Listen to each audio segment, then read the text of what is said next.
next speaker. Thank you, Professor, for this another impressive presentations. I really like it, and I'm pretty sure everyone's like it. And maybe you can share your slides for us, especially with all those the things that we need to note by ourselves. Okay, let's move to the next presenters, Priscila Doran, about students' assessment in the era of human diversity and skills. Time and floor is yours, and also I will remind you in the last 2 minutes. Thank you. I'm trying to share, but I need permission. Oh.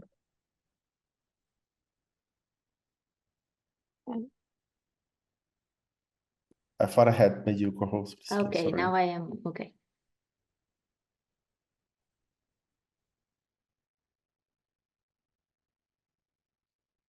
Okay, can you see my screen? Yep. Okay, yes, so it's a pleasure to be here again. I don't know if all the participants are the same or not, so I'm going to present myself. I am Priscila. I work in Núcleo. We coordinate many projects, and this is meant to be a very disruptive and uncomfortable presentation, and I hope that all of you leave this presentation feeling really bad. This is my main goal for today. Because when we are talking about student assessment, I don't believe that we are yet ready to have all of the answers and know exactly what to do, but we are in the moment where asking questions is actually more important than having the answers. And as Einstein liked to say, we cannot solve our problems with the same type of thinking that we had when we created them. So this is the moment where we actually really do need to change the way that we are thinking about student assessment. Because if you think about it, student assessment seems to be a very integrative part of our lives. I was assessed, my parents were assessed, so when I become a teacher, I continue assessing my students. And because it is such an integrated part in our lives, we don't really question it. So the really most important thing is for us to think, why do we assess our students? Has anyone here ever thought about this question? If so, you can write down in the chat, because I am really curious. Because I have been doing these workshops for a long time. And whenever I ask educators, why do you assess your students? This is the expression that I usually get. Like, what?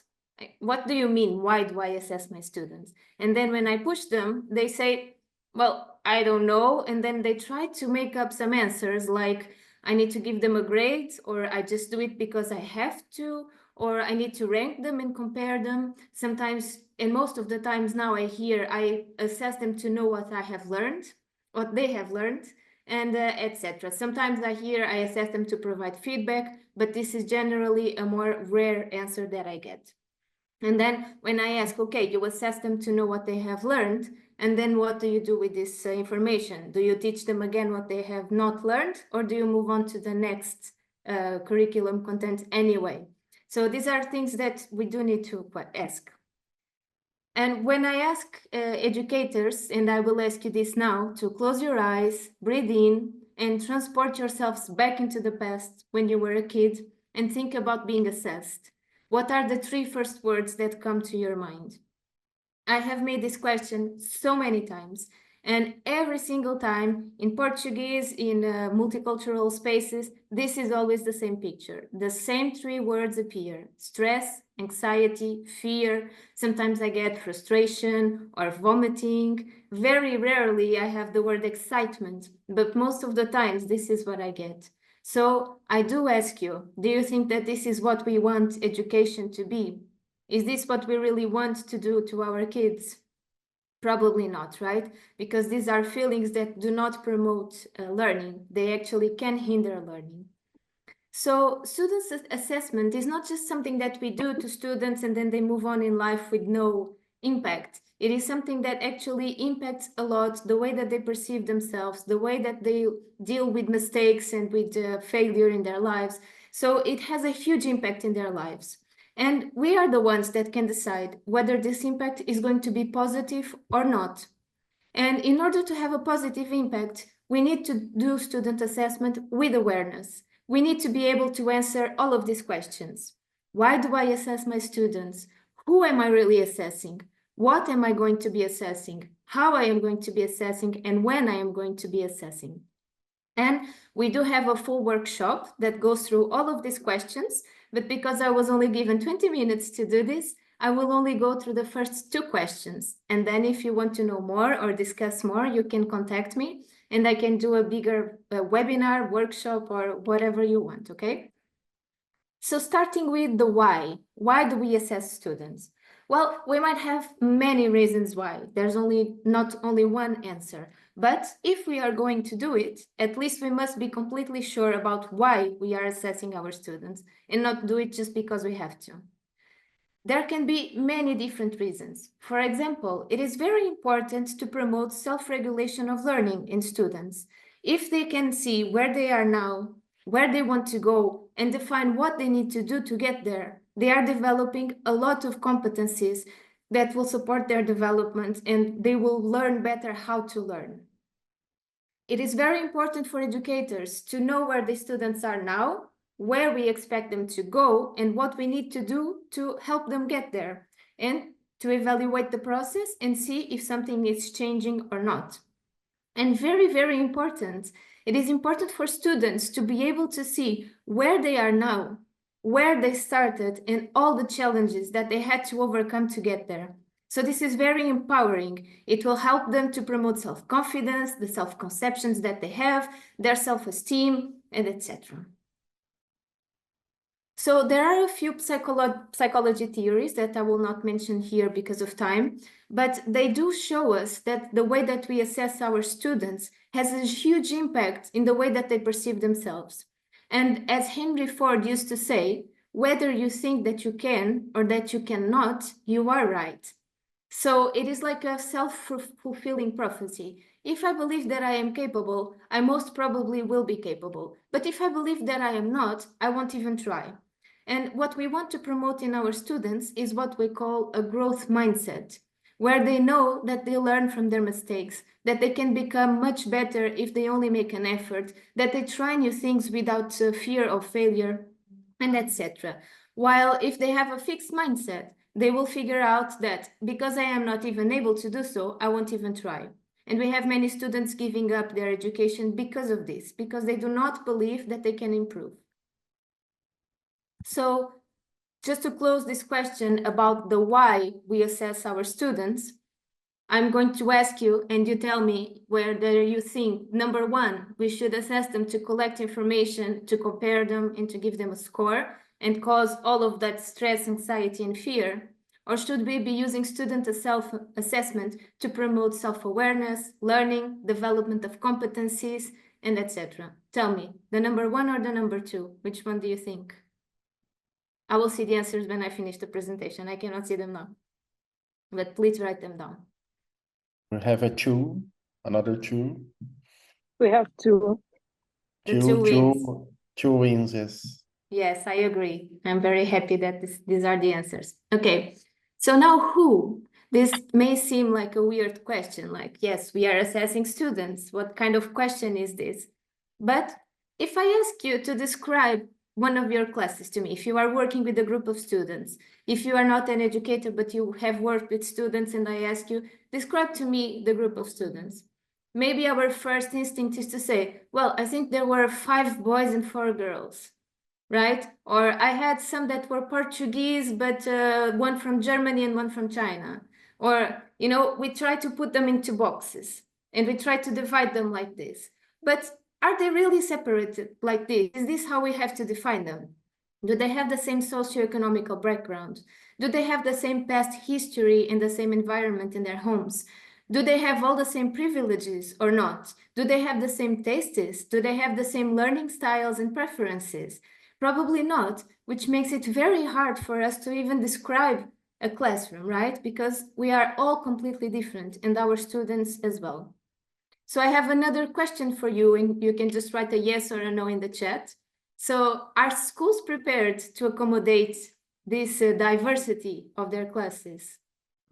What do you think? Yes or no?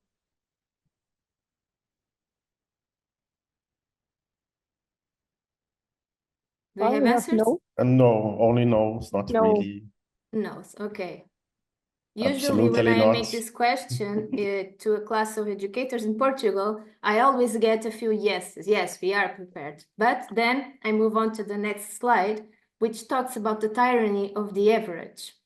And to exemplify the tyranny of the average, I will use two different examples. One of them, thank you very much, Gustavo, because he added to my presentation the one about NASA. But I will start with the one about the US Air Force cockpits. So they usually made the cockpits specifically for each pilot. They measured all the body dimensions and they created it. And it was very time consuming and very expensive. So they decided to measure 4,000 pilots across 140 dimensions to determine the average body. And because they had so many different measurements, obviously they would find the most perfect average body type. And they created a cockpit for this average. And never in the history of the American force, they had so many crashes in such a low performance. And they figured it out that there is no average body. So the cockpits were functioning for nobody. So what they decided to do was to create one cockpit that would be adjustable so that any pilot could come inside and adjust the sizes for their own measurements. And this is actually how our adjustable car seats appeared. In a similar situation, in 2020, NASA attempted the first launch of a female team to space. If you have never heard about this, it's because it didn't happen. Because just like in the US Air Force, NASA used to make spacesuits specifically for each pilot, for each astronaut. But then they decided that to save money, they would create a few standardized sizes that would for sure fit everyone. What happened is that when women came inside to try the spacesuits, none of the suits fit them. So this mission didn't occur. And now what they mention is that we are designing spacesuits for humans, not men or women specifically, just humans. And if we look around in our lives, in our society, everything seems to be designed for the average. Everything seems to be very well standardized in our streets, in the coffee shops, in the schools, in the hospitals, almost everywhere. So society is basically not accommodating anyone's needs when doing this. And my question is, if our students are all different from each other, but we continue designing education for the standard, then who are we designing education for? And the answer is for no one. Our education system is designed for no one. We have the same classroom sizes with all the same tables, all the same chairs. The kids are mostly all turned into the same direction with their backs to each other. The teacher is explaining the knowledge in the same way for all kids. And we are assessing students always in the same way. And the consequence of this is that our students, our kids, the young generations are not being educated for diversity. And this leads to the appearance of self-doubt, of discrimination, of prejudice, to bullying, to exclusion. And this might just be the seed for huge world problems like we have with the wars, for example, because we do not accept the difference. And imagine how many great minds have been shied away and not expressed their ideas because they felt just a little bit different and they thought that this was bad. So they were afraid to express their ideas, which might have been the ones that would help to solve many problems of the world. Well, the fact is that there is strength in diversity. We are very used to talking about biodiversity and the importance of saving biodiversity so that the ecosystems can thrive when the environmental conditions change. Well, but human diversity is part of the biodiversity, and it is a really important part of human society to survive the unpredictable future that we have ahead of us. And we need to realize that equality is actually very different from equity. If we are using standardized assessment methods, standardized education methods, we are providing equality, which means that we are only giving the opportunity to some students and not to all students, because we do not all start in the same place. You know, and sometimes the most brilliant and intelligent minds do not shine in standardized tests because they do not have standardized minds. So the same for everyone is not justice, and the same for everyone is not equity. This means that actually we can apply different rules to different students and treat them differently if this accommodates their needs and if it is done in an equitative way. We always have to think they do not all start in the same place. They do not deserve the same treatment. And because usually this leads to the big fear that I have so many students, it is completely impossible for me to know what are their needs. Well, we have the Universal Design for Learning. If you never heard about it, I think it's really worth that you dive a little bit deep into it and research. But basically, it tells us that to accommodate diversity, we need to deliver diversity. And then it won't even matter if we know what are the needs of the students. If we are providing diversity, most probably they will find something that fits their needs. So UDL tells us that when we are introducing students to a new topic, we need to find connections to different everyday life situations. We need to use different means of showing them what we want to teach them. We should use videos, music, podcasts, paintings, visits, talks, books, etc. The more we provide for them, the more easily they will find something that works for them. And when we are talking about student assessment, this means that we can give them diversity in ways that they can show us what they have learned and how much they have developed. We can use multiple tools, not just one test, not just one exam. We can use tests and exams, there's no problem, but this cannot be the only thing that we use. We can give them opportunities to show us what they have learned in a written format, in an oral format, in an artistic way, and etc. The more we can think about, the better.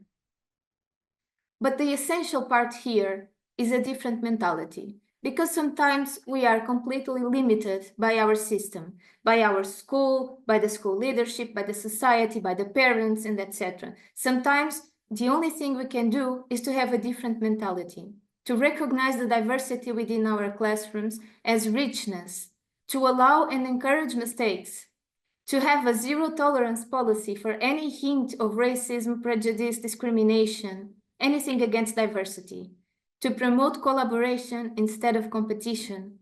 And most of all, even when we cannot accommodate the needs of a student, we can show empathy and show them that they are right, that we accept them for who they are, and that we understand that although we cannot accommodate their need, that this need exists, that they don't feel bad about it. So the next questions here would be the what we are going to be assessing, the how and the when, but we will leave these questions for another opportunity. I would just like to say that if you go to our website, and I will put the link on the chat afterwards, there's a book that needs to be updated, and we will have an update sometime in the future, but you can already read, and it talks about many of these things. And that's it from my part. I think that we should continue these conversations to allow happy brains to learn better. Thank you, Priscilla. And you finished 3 minutes before your time's up. So we have times for questions and answers. We have comment here probably from Nurul Shahira Nazaruddin. Cross-curricular learning, multiple intelligence, ICT implementations in the classroom, student-centered learning, all of these elements will enrich the teaching and learning experiences. Yes, definitely. And do you have questions? There's a long comment by Joanna on the chat. We need to move away from the average and from comparison, competition, to move in the direction of diversity, self-improvement, connection, and cooperation. Yeah. Yes. Thank you. Thank you for your presentations. Do we have questions or comments in Facebook, Gustavo? No, people on Facebook are very quiet. Okay, so thank you, Priscilla, for your presentations, and we will move to